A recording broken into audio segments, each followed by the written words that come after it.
and in an orderly fashion, but I've asked our county manager, Scott Johnson, to just give us a COVID update on things that's gone down with the county. And Scott, I'll turn it over to you. If you could bring us Thank you, up. Mr. Chairman. As you know, there's been a lot of miscommunication about what Columbia County is doing or is not doing. I want to make sure the commission knows that we are very actively engaged in the fight of the COVID-19 virus. We are actively enforcing the rules that were put in place by the commission. We actually put those rules in place on March 23rd at a 9 o'clock press conference several hours before Governor Kemp instituted a lot of the same rules at his 5 o'clock press conference. I don't think there's really anything different between what the governor has ordered and what Columbia County has ordered in that, except that the bars and nightclubs, and obviously we don't have bars and nightclubs in Columbia County. But with that, I just want to give you a little bit of information, let you know that we have received numerous emails, comments, and messages. Every one of those have been taken with consideration. Many responded to, if not all. All know we adopt a resolution on March the 17th declaring a public health state of emergency for Columbia County. I turned around a week later and instituted the rules that I was just discussing on March the 23rd. Since that day, I want to give you some statistics about how we've fared and what's been going on as far as our calls and responses. Our 311, which is our main call center that we've been receiving calls for violations of any of the business rules that we have in place or any inquiries that we had. Since March 23rd, we've received 726 calls from the public to our 311 center. Of those, 39 have been reported violation of business rules. All 39 of those businesses received a visit from our code enforcement department. We're given a copy of the rules, and I'll give the breakdown here in just a second. But we actually added a couple. We did 11 visits on our own that were not called in, so we've done a total of 50 visits as of yesterday. Those numbers will go up today because we actually were actively involved today as well. Of those 50 visits, 17 were restaurants, 7 were salons, and 15 were manufacturer, medical facilities, or essential businesses that do not necessarily fall under the rules that the commission put in place on the 23rd. Again, out of those 50 visits, when we got there, 9 of them were closed, and they were voluntarily closed. It wasn't anything that we closed down. When we got to the business, they had already decided to close.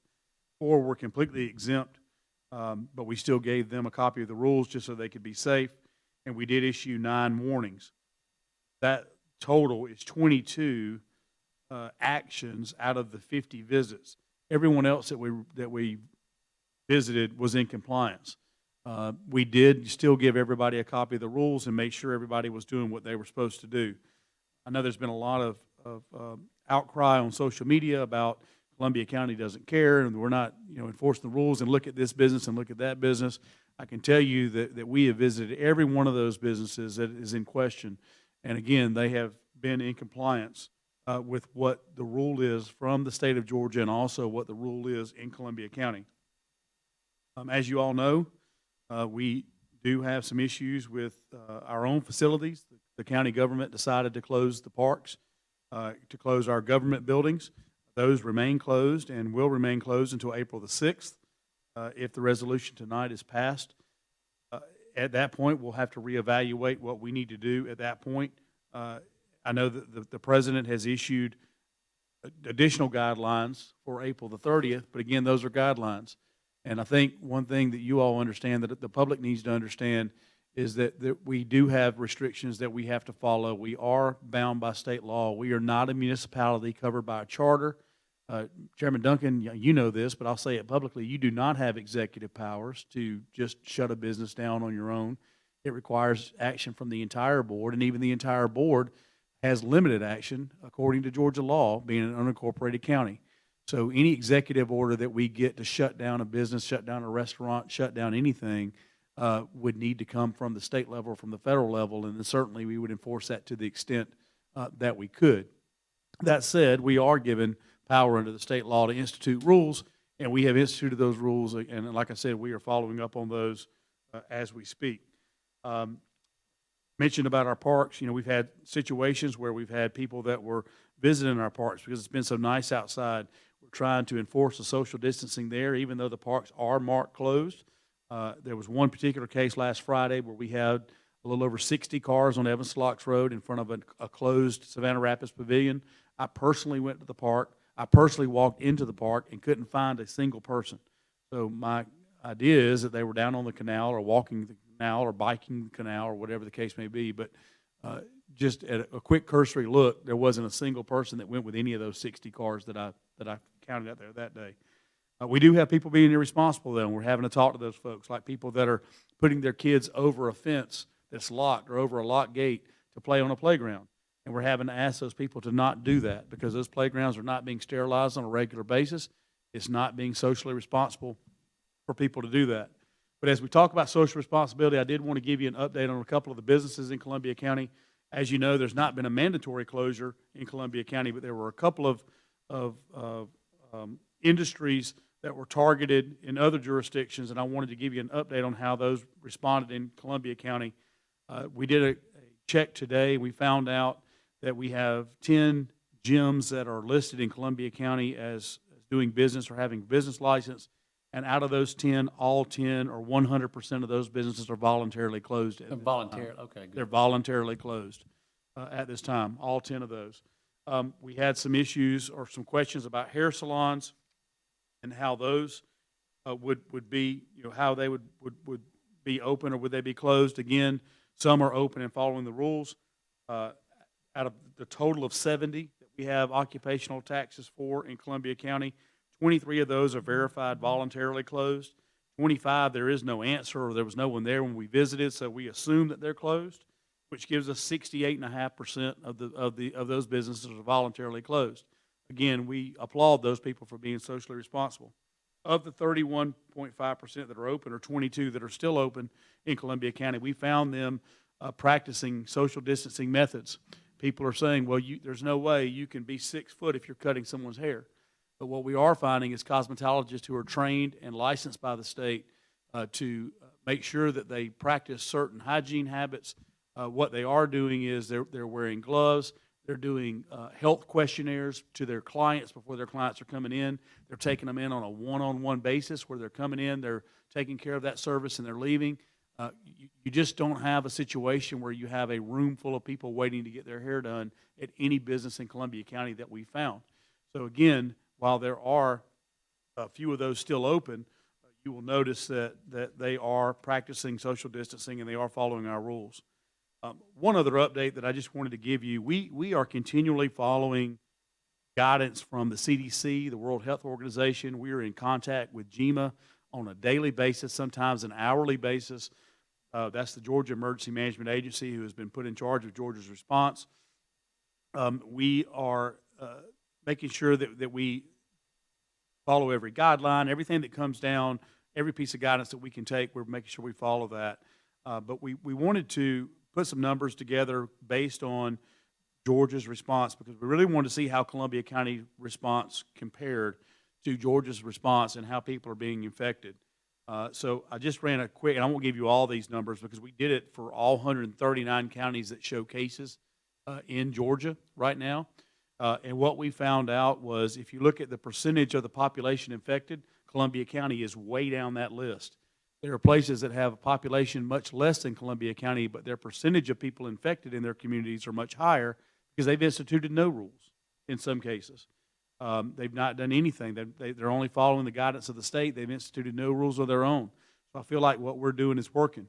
In our neighboring counties, we find ourselves faring better than almost all of our neighboring counties. There's one county that is faring a little bit better than us when you look at the percentage of the population infected. That county is McDuffie County. And it's only 0.02% of their population infected versus ours. So, again, very small numbers. Now, all that being said, a death, a single case, this is a serious issue. This is something we take very serious. But there's no amount of action that we can take at this point to completely stop this. And I'll give you an example. New York City now is sitting at 40,900 cases with 932 deaths. With 8.6 million in population, their percentage of population infected is 0.47%. Compare that to Columbia County. Theirs is 0.47. Again, that's half of 1% of their population, but Columbia County is 0.0152%. So again, not even a tenth of a percent is where we are of our total population.